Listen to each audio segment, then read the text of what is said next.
¿Cómo están? Hoy, como siempre, en Dame el Poder, como desde hace 17 años o más, Julio Bárbaro, político, exdiputado, expresidente del CONFER, del Partido Peronista, muy respetado por todo el mundo, tanto por los que piensan como él como por los que piensan diferente, que es mi caso, y Fausto Espotorno, después de un breve comentario que les quiero hacer al respecto, que sería una respuesta a todo lo que venimos pasando muy loco en estos últimos tiempos. Para no hacer comentarios destemplados, lo mejor es volver a la razón, volver un poco a la historia y a la Constitución. ¿Vieron todo lo que vienen diciendo estos últimos días un montón de personas? O sea, hasta dieron a entender un comediante que está en la radio de pasarle a la gente por encima que protestó, en fin, un montón de comentarios acerca de cuestionando la peticionar ante las autoridades, el hecho de que le regalan plata a los que tomaron la tierra para que se vayan, o sea, a cambio de plata, o sea, imagínense lo que se está fomentando, respuestas a Cafiero que dio a entender como relativizando la validez de que era pueblo la gente que protestó, en fin. Y el Instituto Observatorio para fiscalizar de alguna manera la falacia, que no hubiera mentira, el tema de los medios, que se creó. Perón en la década del 70. Vamos a ir a la historia y a la Constitución. Esa es la mejor respuesta, la más sensata. Dijo, contra los medios gané. Año 46, porque estaban todos los medios en contra, igual fue presidente. Con los medios perdí, que en la Revolución del 55 lo llevaron puesto. Dijo, antes decía, para un peronista no hay nada mejor que un peronista. Después dijo, abrazó a Balbín, cuando vuelve en el 70, para un argentino no hay nada mejor que un argentino. El presidente de la oposición de la Unión Cívica Radical, yo lo viví, Ricardo Balbín, volvió mejor Perón. Él sí que volvió mejor en la década del 70. Habían expropiado los peronistas el diario de La Prensa y habían avanzado y tenían los medios todos bajo su titularidad. Y después les leo el artículo de la Constitución 14, que en un momento, hay muchas de las cosas que no se están cumpliendo, dice, todos los habitantes de la Nación Argentina gozan de los siguientes derechos conforme a las leyes que reglamentan su ejercicio, de trabajar, ejercer toda industria lícita, navegar y comerciar, peticionar a las autoridades, entrar, permanecer, transitar y salir del territorio argentino, publicar sus ideas sin censura previa de la prensa, usar y disponer de su propiedad, o sea, tomas no, de asociarse con fines útiles, de profesar libremente su culto, de enseñar y aprender. O sea, pocas cosas se están dando en estos días de todo esto, ni que hablar después del decreto presidencial y de esta cuarentena eterna. También el 17, el artículo de la Constitución, la propiedad privada es inviolable y ningún habitante de la nación puede ser privado de ella sino en virtud de sentencia fundada en ley. También el 32, artículo de la Constitución, el Congreso Federal no dictará leyes que restrinjan la libertad de imprenta o establezcan sobre ella jurisdicción federal. Y para terminar, un fallo de la Corte que pasó así en noticias así chiquititas, que avaló a un juez, en realidad avaló la sentencia que él dictaminó en una causa del año 94 de la época de Menem, por un acto de corrupción entre IBM y la DGI de entonces. El juez, Gustavo Hornos, dijo que eran imprescriptibles los hechos de corrupción. Y la Corte lo avaló, porque uno de los inculpados lo quiso recusar, Novillo, y no lo pudo lograr, porque el fallo del juez lo avaló la Corte. Así que miren qué precedente para todos los que están preocupados de qué va a pasar con los hechos de corrupción. O sea, él nunca más va a seguir y va a ser, no hay que temer, porque la Corte que está en este momento falló de esta manera. Quien se enriquece mediante la comisión de un grave delito doloso contra el Estado atenta contra el sistema democrático. Los delitos contra el sistema democrático son imprescriptibles. Esto falló el juez y lo avaló por jurisprudencia la Constitución Nacional. Después de la pausa ya les contesté con la historia y con la Constitución de todo lo que estamos viviendo ahora, con la razón, no con actos destemplados que nos va a llevar a la ruina. Julio Bárbaro después de la pausa.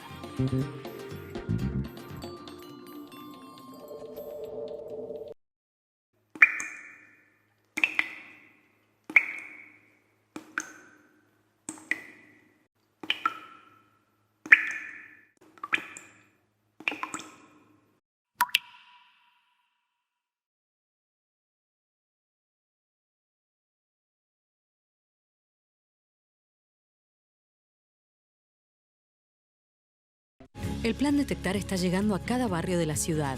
Estamos haciendo una búsqueda activa de nuevos casos para identificarlos y resguardarlos. Así, estamos anticipándonos y cortando la cadena de contagio.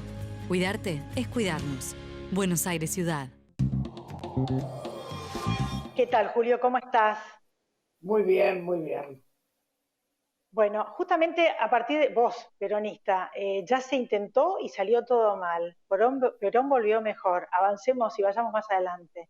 ¿Qué opinas de este observatorio Nodio que Me da crea el vergüenza Defensor ajena. Público? Esta Miriam Lewy es un personaje la verdad es un papelón, y todos los que la rodean. Lo que hicieron es un nuevo pedazo del poder para acomodar a 100 amigos, que esto es lo que están haciendo. Después, obviamente, no tienen ninguna posibilidad, pero el grotesco de aparecer del tema.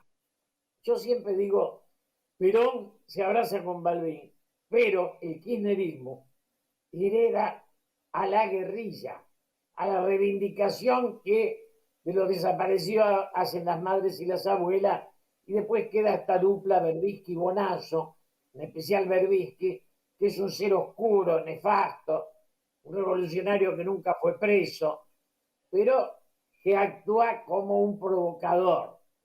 Hoy el presidente, no sé si lo escuchaste, hablar en IDEA. ¿Lo escuchaste de la mañana? Sí, todo, y justamente me llamó la atención, por eso también quería hablar de economía, de que dijo que no iban de alguna manera, a quedarse con los depósitos, trató de dar tranquilidad a los empresarios, y que, ¿a qué te referís de todo lo que dijo? No, yo creo que inicia hablando de la pandemia, que es un tema que no tendría que haber tocado, porque tiene una pasión por hablar de aquello que no le interesa, que no tiene expertise. Luego pasa a hablar de la justicia, y ahí ya es peor, porque reivindica este intento de reforma que vos y yo sabemos que es para, digamos, lastimar la sociedad, no sirve para nada. Si cuando Cristina impone la reforma de la justicia antes que los otros temas, lo deja Alberto en una situación de pérdida de votos brutal. Porque todos sabemos que la justicia es un problema de la presidenta, no es un problema de la sociedad, Elizabeth.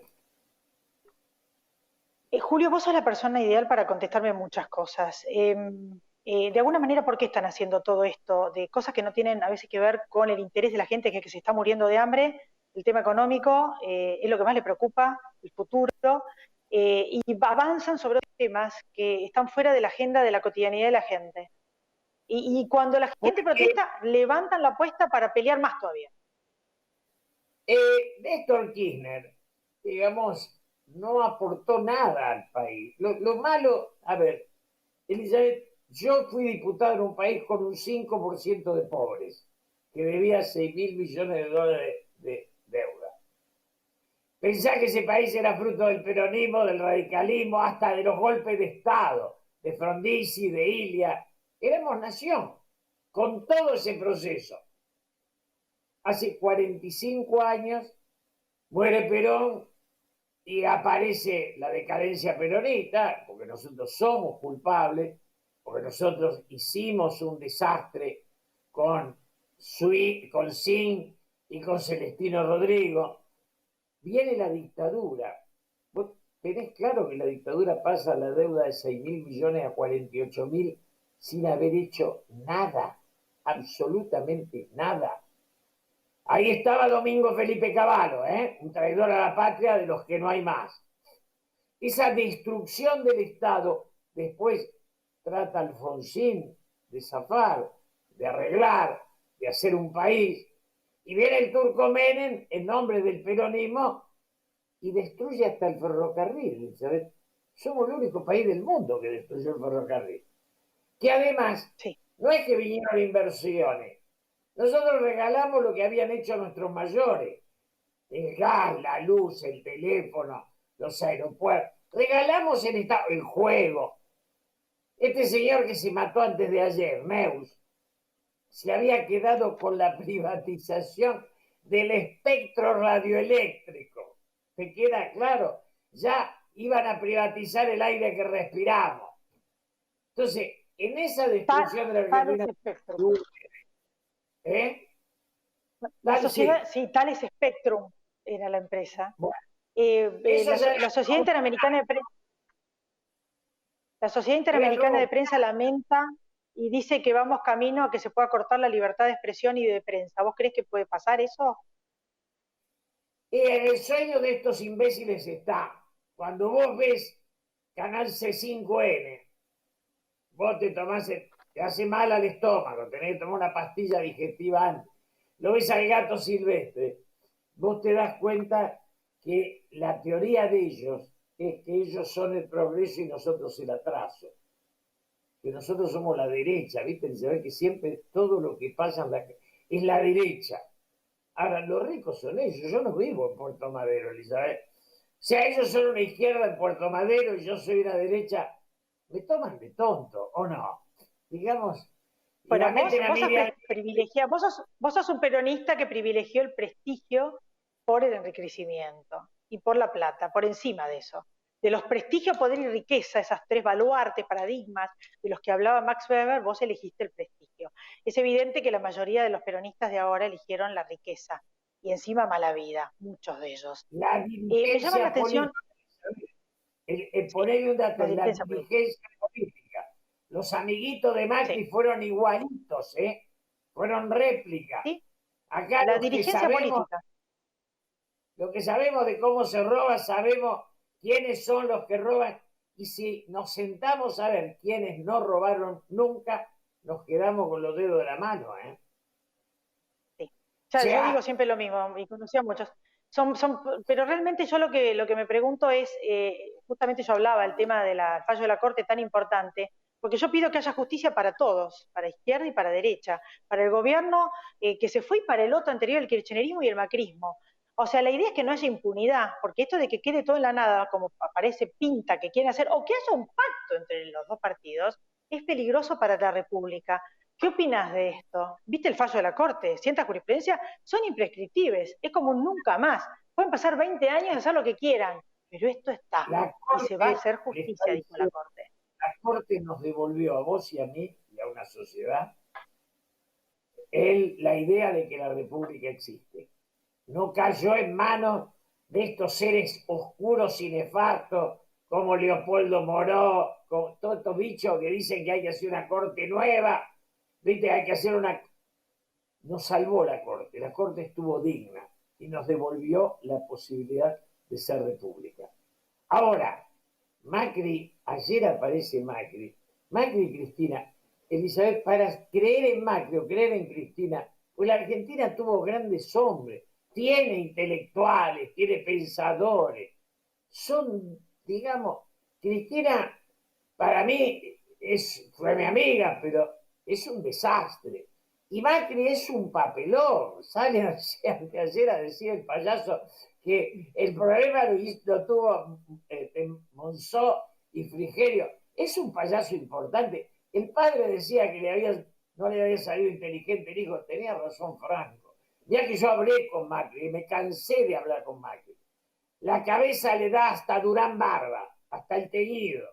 O sea que me estaba acordando estos días. Cada vez que lo iba a ver me decía, vos para mí sos un fracaso porque no te afiliás al PRO.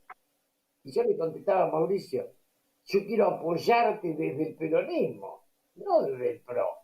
Del PRO para ser alcahuete, qué sé yo, tendría que ser Pichetto, ¿viste? Que fue todo Menem, todo Néstor, todo Cristina y todo Macri. Eso ser un... Yo amo la política, que es otra cosa. Yo lo que te pregunto, ya para ir redondeando la idea, es, viste que no sabemos, yo no sé cómo se llama este sistema político. Vos que sos peronista, vi lo de Perón, yo leí mucho de Perón, aparte viví una época, era la CGT. Ahora fíjate que los empresarios están juntos y amiguitos con la CGT, cosa que debe tener muy preocupado el gobierno, porque es evidente, es el trabajo. Perón daba trabajo. Esta época que estamos viviendo es de los hundidos, de José Luis de Imas, o de los miserables de Víctor Hugo. ¿Qué sistema político es este que sustenta el voto con los miserables, con la pobreza total? Porque realmente prefiero que vuelva al peronismo antes que esto, porque esto es tristísimo, como hunden la indignidad a las personas. ¿Qué es esto que estamos viviendo? Vos planteaste lo de los ocupa. Pagarle a los que ocupan demuestra que el delito en la Argentina es rentable. ¿Por qué? Porque necesitados hay millones. Y vos le das 50.000 pesos a cada uno que transgrede la ley. Es maravilloso, es el mundo al revés. Yo te diría, el peronismo era de la clase trabajadora, la guerrilla era de los universitarios. El kirchnerismo es parte de la asociación entre un pragmatismo que eran Néstor y Cristina y los restos de la guerrilla. Son universitarios. Los peronistas, en serio, ninguno lo quiere a estos muchachos. Ni ellos tampoco nos quieren a nosotros. Digo, este gobierno no tiene rumbo. Lo malo, Elizabeth, lo atroz, es que Macri tampoco. Entonces, la desesperanza, porque si vos y yo estamos en un gobierno malo, con una alternativa sublime, la esperanza la conservamos. Ahora, si se cae Alberto, viene Mauricio, vos decís, tengo que ir al psiquiatra para evitar el suicidio, Elizabeth, ¿o no? Y para terminar, ¿cómo salimos de esta grieta? Porque realmente esto, vos viste lo que yo dije al principio de la editorial, no estamos cumpliendo con artículos de la Constitución, ni siquiera con frases y lo que pretendía Perón.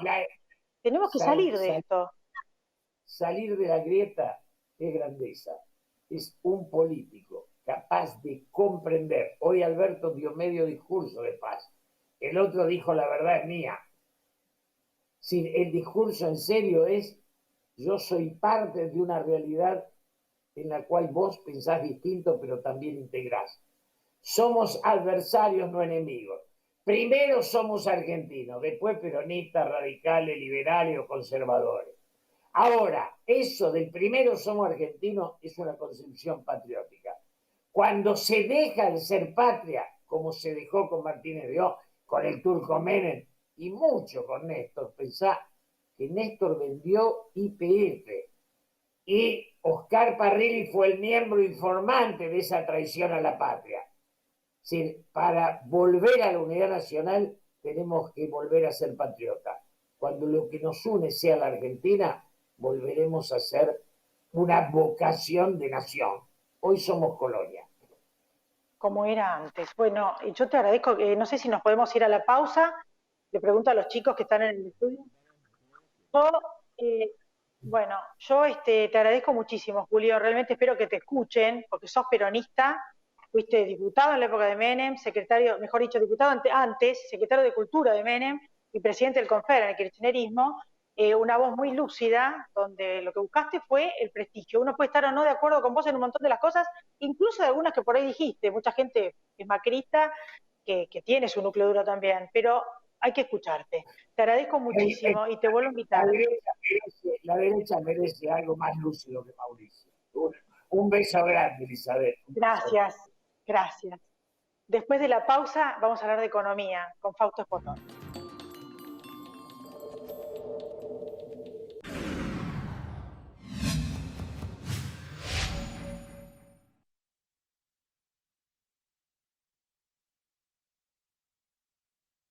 Grupo Petersen, desde 1920, construyendo el país. ¿Qué tal? ¿Cómo estás, Fausto, desde el año pasado? Un gusto tenerte. ¿Qué tal? ¿Cómo te va, Eli?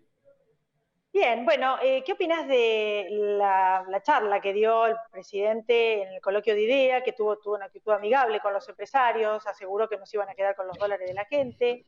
Tuvo una serie de consideraciones pidiendo inversiones y demás, tratando de tener una actitud amigable, con sus contradicciones en cuanto a los otros referentes en forma permanente de la política y con algunos hechos que quedaron en la memoria de los inversores, que es cuando avalaron y después echaron atrás Vicentín, unas idas y vueltas, incluso ahora de ir contra la Corte Suprema de Justicia y la reforma judicial, una serie de datos que inquietan a los inversores. Pero, ¿qué conclusión tuvieron los inversores con esta charla en el coloquio de IDEA y según lo que vos tenés de data?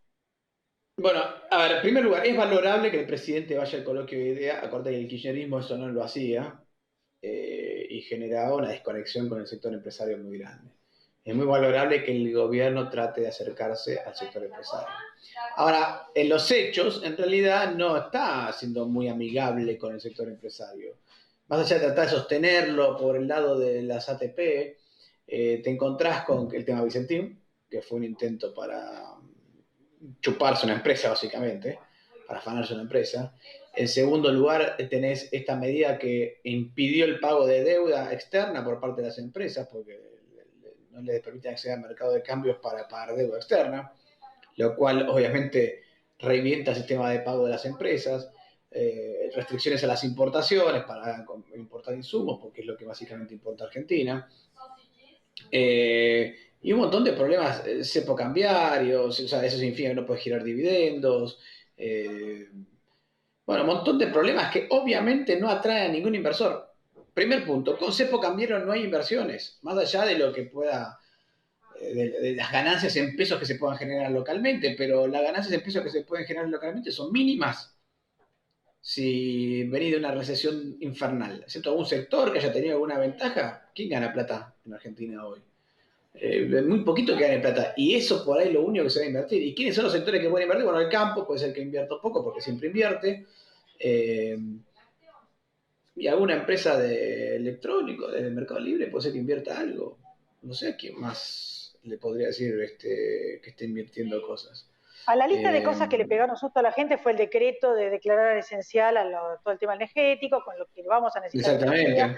y una serie de cosas claras. Yo lo que te quería preguntar es también, para analizar a fondo más. Perdón, en un sector que nadie entiende. Entonces, no van a venir inversiones. No, olvídate. No estamos ni invirtiendo lo suficiente para cubrir las amortizaciones de capital, la depreciación de capital. O sea, se rompe una máquina y no hay plata para reponerla. O sea, se repone una parte, se rompen 3 máquinas, bueno, repone 2. Ese es el nivel de inversión que estamos teniendo hoy en Argentina, bajísimo. Entonces no hay inversión. No se están yendo las empresas. Dice que no se van las empresas. Y mostró ayer que estuvo invirtiendo una empresa en una provincia. Bueno, está bien, alguna puede invertir, ya te digo, algunas invierten. Alguna invierte porque le conviene, porque tuvo buen resultado y tiene pesos en exceso. Pero traer dólares, vos vas a traer dólares a Argentina y venderlos a 82 para sacarlos, para no por sacarlos, no lo hace nadie. Entonces, si tenés algún resultado positivo y te quedan pesos en la caja, bueno, por ahí invertís y ha pasado, eso es la inversión. Pero las empresas no están invirtiendo, están cayendo la cantidad de empresas. Hay menos empresas en Argentina, eso es un número bastante formalizado a esta altura del partido. Tenés menos empresas en Argentina, hay un montón de empresas internacionales que se han ido o han cedido su control de la operación local. Estamos viendo muchas empresas que están transfiriendo el control de la operación local a Brasil, por ejemplo. Entonces, perdés el poder regional que estás teniendo a nivel corporativo. O sea, nada, hay muchos síntomas que no son atractivos para la empresa, porque hay un montón de preguntas que tiene un empresario que no tiene respuestas. Pregunta, ¿cuál va a ser el tipo de cambio más adelante? ¿Voy a poder importar? ¿No voy a poder importar? ¿Las tarifas energéticas cuáles van a ser?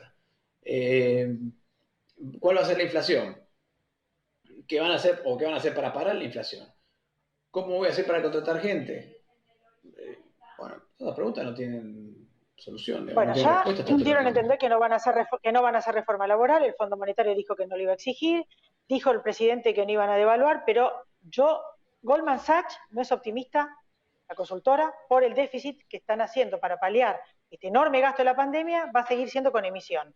Dicen que no es sostenible en el tiempo, que no van a poder seguir regalando toda esta plata, por el control de cambios no es sostenible, todo esto que están haciendo de emitir va a generar más inflación, el Fondo Monetario Internacional da una previsión de caída de 11.8%, el Banco Mundial de este año 12.3% de producto, el Fondo Monetario piensa que vamos a crecer el año que viene 4.8%, y Argentina lidera el marketing de la región que más va a caer, según también el Banco Mundial. Y para el 2023 recién vamos a estar como antes de la pandemia. ¿Vos también pensás lo mismo? Sí, estoy de acuerdo con eso. La actividad económica la estamos estimando una caída del 11,7%, o sea, más o menos como el FMI.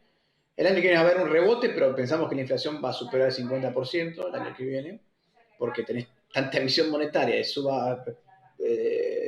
y la suba del dólar con una brecha cambiaria tan amplia que obviamente tarde o temprano la inflación va a hacerse, o sea, los precios se van a hacer eco de la caída en el valor del peso, que es la cuestión de fondo. Acá lo que está, no es que sube el dólar, cae el peso. Entonces, primero reaccionó el dólar porque es un instrumento financiero y es el que reacciona más rápidamente, el más sensible ante la caída del valor del peso. Pero tarde o temprano van a empezar a reaccionar los precios de la economía.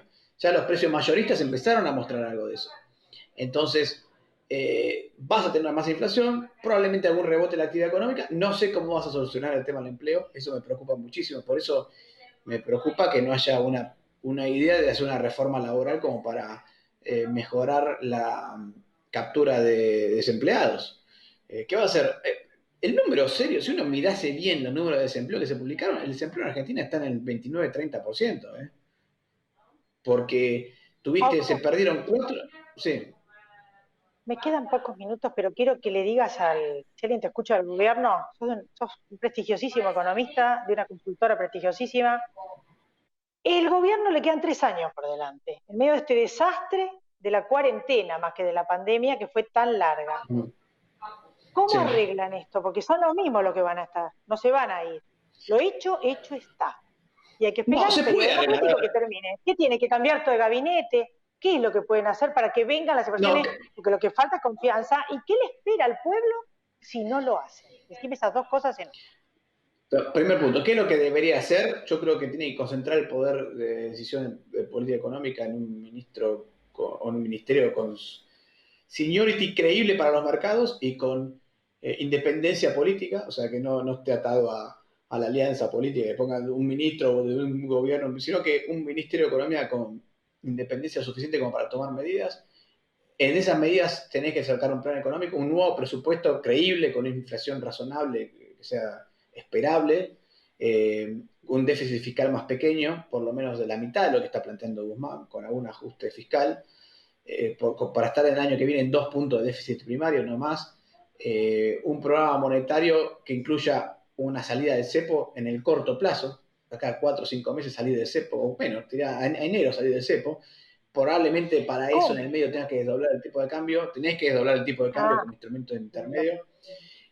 Se creas un financiero y un dólar financiero turístico y un dólar comercial, y asegurarte que de acá a fin de año ese dólar comercial sea igual que el financiero. Porque si no, el desdoblamiento cambiario no sirve. Lo que pasa es que una vez que doblas, ya sabés a dónde va el tipo de cambio. Entonces podés ir corrigiendo el comercial gradualmente para que no se te dispare la inflación. Que se te va a disparar igual.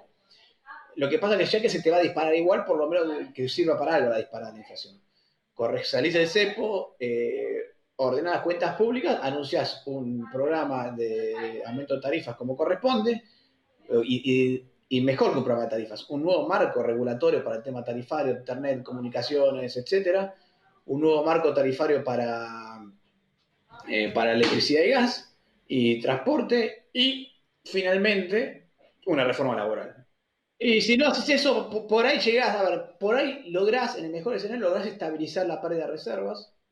La inflación se te va a disparar igual, eso ya está, es como decir, bueno, el virus y la inflación ya lo contrajimos, porque en realidad la inflación es la pérdida del valor del peso, eso ya pasó, simplemente no lo estamos reconociendo.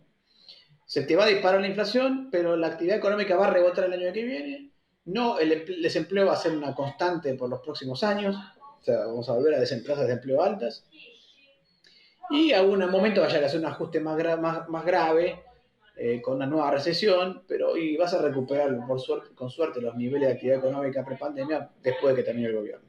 Gracias, Fausto. De nada, hasta luego. Yo me despido también hasta la próxima semana.